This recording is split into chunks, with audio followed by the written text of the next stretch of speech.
नमस्कार, news one India देख रहे हैं आप। मैं हूं आपके साथ पूजा अग्रवाल। आप सभी का इस बुलेटिन में स्वागत है।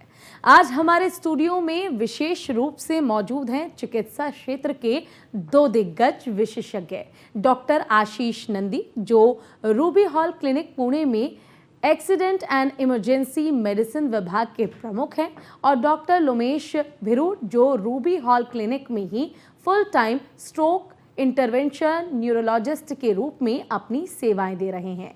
इसने जानेंगे कि ये किस तरह से मरीजों के जीवन को समय पर सुरक्षित और संरक्षित बना रहे हैं।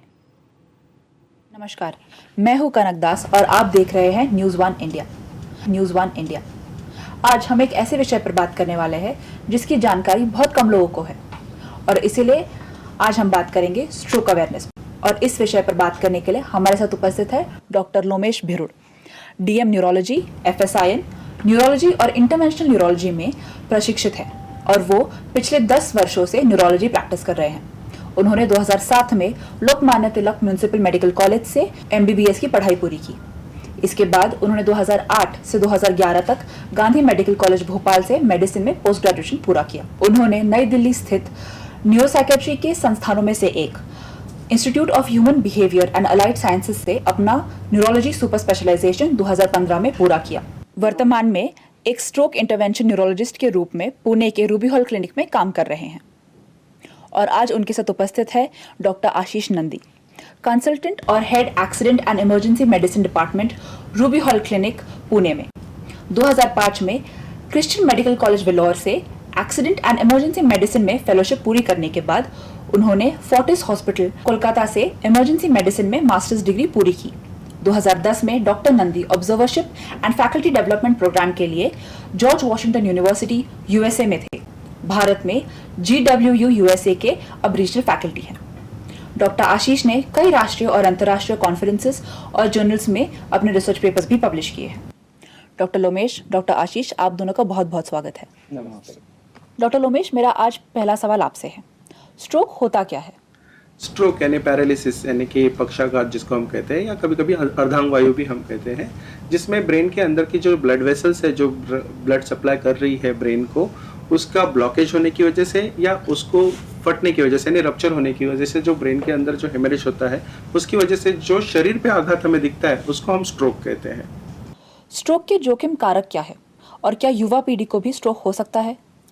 जो स्ट्रोक के जो जोखिम कारण है उसमें सबसे important in fact blood pressure, diabetes या अंदरूनी हार्ट की कुछ प्रॉब्लम्स, या जो ब्लड वेसल्स ब्रेन को ब्लड सप्लाई कर रही है उसके ब्लॉकेजेस ये है। और एडिक्शन यानी कि tobacco, alcohol, any kind of tobacco addiction specially in smoking form और टोबैको च्यूइंग, ये भी रिस्क फैक्टर्स में आते हैं। बढ़ती उम्र ये भी एक रिस्क फैक्टर है। कभी कभी महिलाओं में भी ये ज़्यादा प्रमाण में पाया जा सकता है क्योंकि बहुत सारे हार्मोन्स चेंजेस उनके बॉडी में होते रहते हैं उसकी वजह से। और आपने पूछा युवा पीढ़ी में ये हो सकता है क्या? हाँ ज़रूर, ये अभी जो समस्या है स्ट्रोक की इनफैक्ट युवा पीढ़ी को ज़्यादा परेशान कर रही है क्योंकि जो हमारा रहन सहन है, लाइफस्टाइल है, वो काफ़ी चेंज हो गया है, स्ट्रेस फैक्टर काफ़ी बढ़ गया है।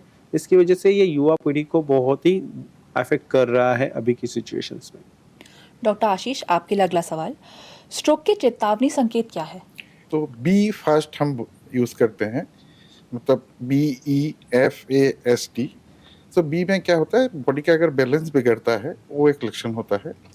ई में आइज आ जाता है, अगर आइज में अगर धुंधलापन हो, देखने का तकलीफ हो, वो एक लक्षण हो सकता है।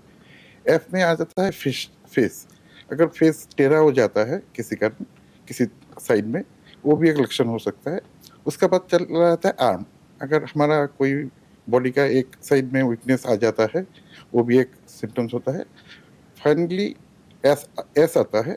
एस में स्पीच, अगर स्पीच में सही तरीके से क्लियरली बात नहीं कर पाते हैं, वो भी एक स्ट्रोक का लक्षण माना जाता है। और लास्ट में जो आता है T for time, so the time means that we have to act for treating the stroke. Stroke ready hospital का अर्थ क्या होता है? So stroke ready hospital, if you ask me, there should be 3 parts into it. First is got very robust pre-hospital care service, a equipped emergency department, and you should have a very strong radiological backup with an intervention facility in the institute.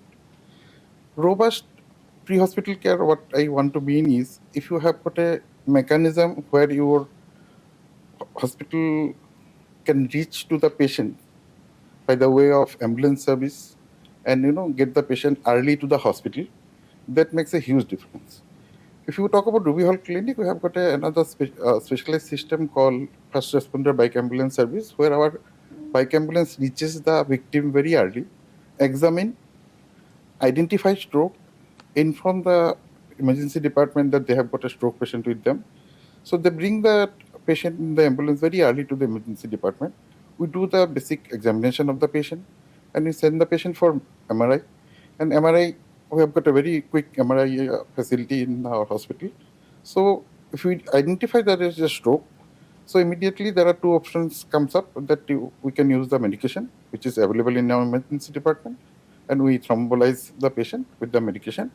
And we also have patients, if the thrombolize or the recovery is not adequate, then we do have intervention facility in our hospital, which is called mechanical thrombectomy, which is also a part of stroke ready center.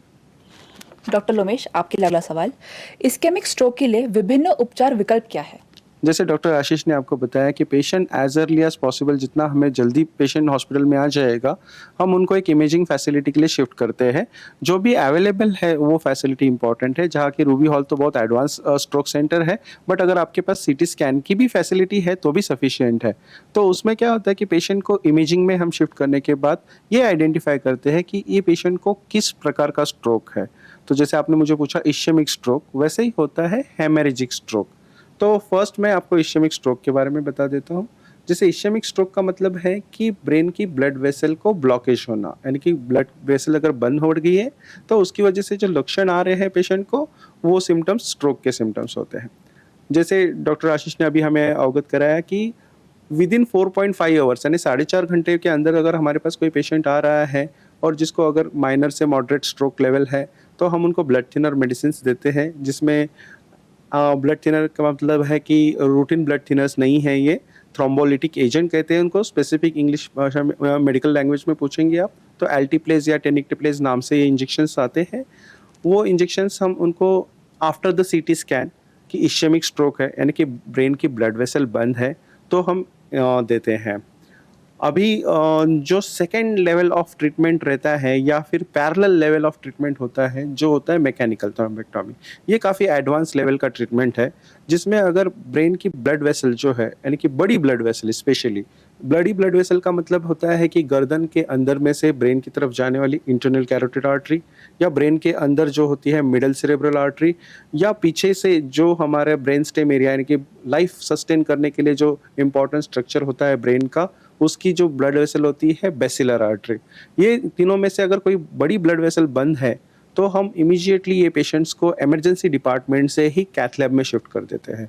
तो cath lab में जैसे आपने सुना होगा कि heart की angioplasty और stenting ऐसे सर्जरीज होती है, वैसे ही प्रकार की ये सर्जरी होती है ब्रेन के लिए, जिसमें मैकेनिकल थ्रोम्बेक्टोमी, जिसमें हम राइट साइड की या लेफ्ट साइड की बड़ी ब्लड वेसल को पंक्चर करके ब्रेन की वो ब्लड वेसल जहाँ पे ब्लॉकेज है वहाँ पे पहुँचते हैं, और वो ब्लॉकेज को हम डिफरेंट टेक्निक से, कभी we just pull out that blood clot और एक स्टेंट डिप्लॉय करके वो पुल आउट कर देते हैं, या कॉम्बिनेशन के साथ हम ब्लड वेसल को as early as possible reopen करते हैं, ताकि ब्रेन को ब्लड सप्लाई फिर से मिलने शुरू हो जाए और पेशेंट की रिकवरी फास्ट होने लग जाए।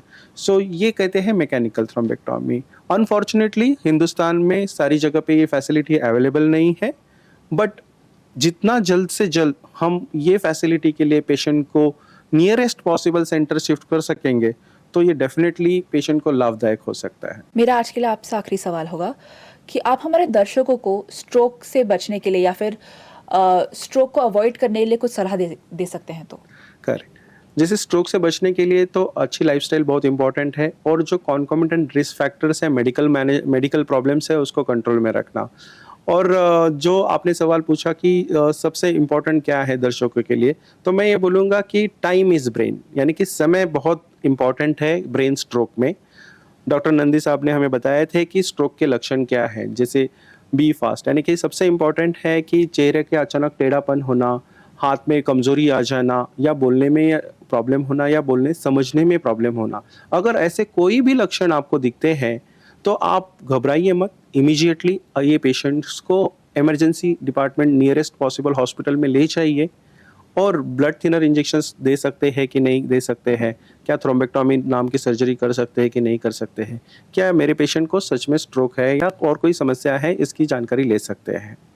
तो ये मेरा सबसे इम्पोर्टेंट मैसेज होगा कि स्ट्रोक सिम्टम्स जैसे ही आप आइडेंटिफाई करते हैं, इमीडिएटली नियरेस्ट पॉसिबल हॉस्पिटल में पहुंचिए जहाँ पे आपकी स्ट्रोक की ट्रीटमेंट हो सके।